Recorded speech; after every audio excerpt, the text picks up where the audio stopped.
Troy Renck is with the Denver Post. He does a great podcast as well on the Broncos, and there's a lot to talk about, so we thought we'd catch up with him in the thin air on C2C today. Troy, good to see you. I want to start with Bo Nix. Obviously, he's the flavor of the day in Denver. Everyone's talking about him. Everyone's excited about him. I thought overall, what I watched last night, he looked good again. 8 of 9, threw a TD, no sacks, a huge quarterback rating. Obviously, Sean Payton hasn't announced who his quarterback is. Is Bo Nix his quarterback? Yeah, thanks for having me on, Scotty. Yeah, absolutely, he will be the starter. Everybody but Bo knows. It's obvious now. He's 23 for 30, 205 yards, 2 touchdowns, no sacks in 2 preseason games, led them to points in 6 of 7 drives, so 30 points in 6 drives. And remember this about why this will work. Sean Payton picked him out specifically. It's like a college recruiter looking for someone that fits their system. That's why he wanted Bo Nix. There's some Drew Brees light comparisons going on, and that's why you're seeing it is Payton is calling plays to fit Bo Nix's strength, not the other way around. And Nix has all he's done the last 3 weeks is distance himself from the competition. It's very clear he's ready to be the guy. I would expect Sean Payton to make the announcement either on Wednesday or at the latest on Friday, because I don't expect him to play in the final preseason game. Because if you do that, then you have to play the first string offensive line, and they have no interest in playing the first string O-line in the 3rd preseason game. So, Stidham and Zach Wilson, do you like that quarterback room? We saw, obviously, Zach Wilson here in New York for the last few years, and it was a disaster. Yeah, listen, I mean, I think Zach Wilson has been rejuvenated, as any quarterback would be that's not playing under Nathaniel Hackett. Pretty sure Nathaniel Hackett is the worst coach I've ever covered in 35 years of covering professional sports. Nice guy. I've never seen. He made passing a football in his time in Denver. He made passing a kidney stone look easier than passing the football. It was easily the worst 15 games I've ever seen of offense.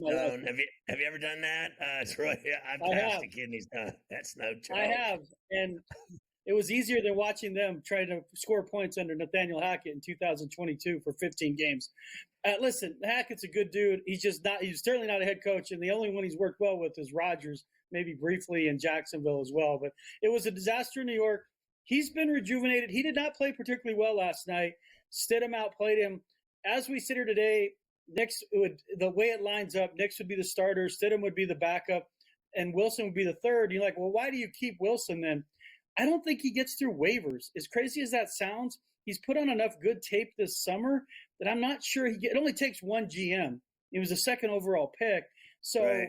You could do worse than keeping him as a 3rd quarterback. I don't like doing it. It's a luxury on a 53-man roster, especially with the new dynamic kick rule and needing extra tacklers. But as we sit here right now, I think they're going to go with 3 quarterbacks. Stidham is protection. Like he's the guy. Like if this thing gets bad with Nix, then it's the U.S. minnow with Stidham coming in. If it's bad and you have to go right to Wilson, it could be the Titanic, as you saw in New York. It could be big, but the variance with Wilson is huge.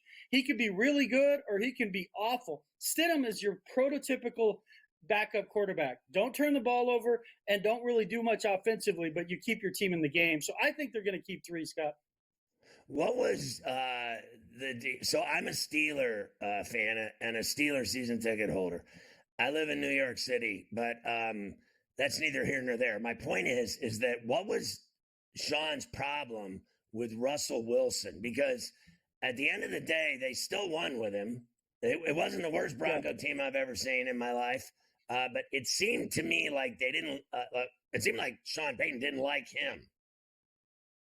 Yeah, I mean, he didn't like him professionally because of the fit in the offense. It's a timing, quick scheme, get the ball out of your hand, don't take sacks, use the middle of the field, get us in the right play at the line of scrimmage.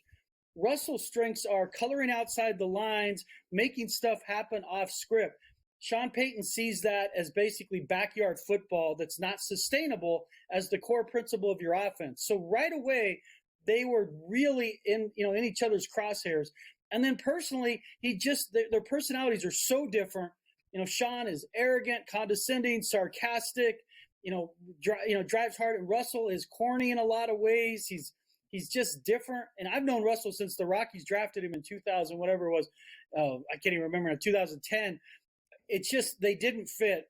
And by the end of it, when he exploded on the sideline with Russell in Detroit, he had just reached this flashpoint of Russell not running the offense he wanted him to run. They had 45 sacks of Russell last year.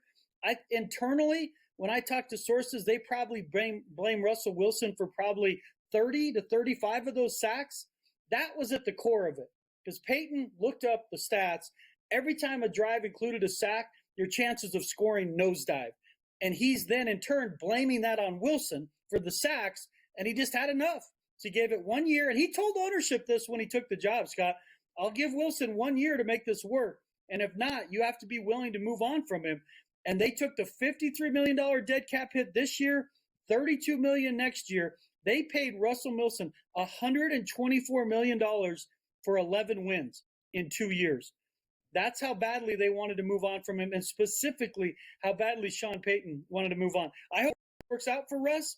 He's not the same quarterback. He has not been the same quarterback since he injured his finger that last year in Seattle. All the things he did well, like a Roger Staubach type player, he can't do anymore because he doesn't have that athleticism, and he's not comfortable winning from the pocket. So I hope he figures it out. But that's the main thrust of this whole thing was Payton wants a quarterback who can win from the pocket and win with a dirty pocket, but not try to play off script as your core principle of offense. Do you think he'll stink in Pittsburgh? And what do you think the Simmons deal will be like for the Falcons, that they got him from the Broncos as well, a guy that had a lot of picks, but apparently they didn't like him either?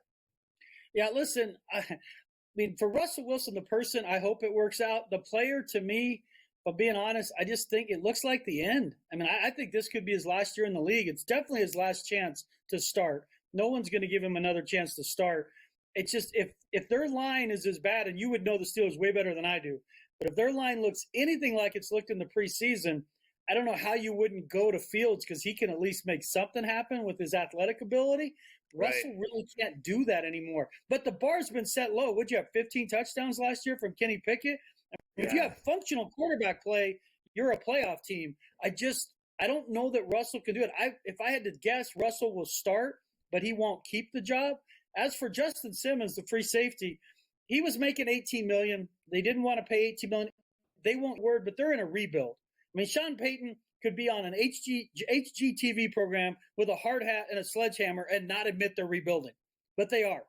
That's what this year is. So they got rid of Josie. They let Josie Jewell walk. They got rid of Justin Simmons. They traded Jerry Jeudy.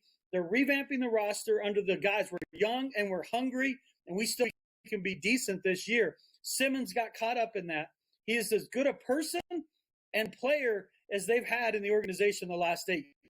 Close. Walter Payton Man of the Year every year, so great guy. He will give the Atlanta Falcons defense a ball hawk. That is what he does. 30 interceptions since 2016. He's a magnet for the football, and that's going to help that defense. They're an intriguing team with Judon now and Simmons. If they're functional defensively, they should be a playoff team.